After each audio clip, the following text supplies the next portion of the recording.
Hi my dear friends, I hope आप लोग बढ़िया ही होंगे। तो मैं अपना काम कर रहा था, अपना काम ही भैंस चराना। तो ये काम करते करते मैंने सोचा एक ब्लॉग ही बना लेता हूँ। यूँ तो ब्लॉग में मैं क्या बताऊँ, तो मेरे कुछ मतलब गांव का व्यू, घर का व्यू बता देता हूँ।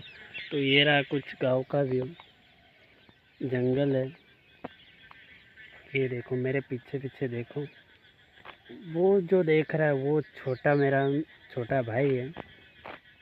ये मक्की बोई है, मक्की बोई है। ये महुए का पेड़ है और ये रोड है। रोड पे मैं अपना काम करते करते ब्लॉग बना रहा हूँ। तो कैसा लगा आपको मेरा गांव का व्यू, खेत वेत?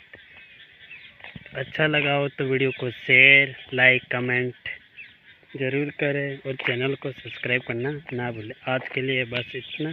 Thank you.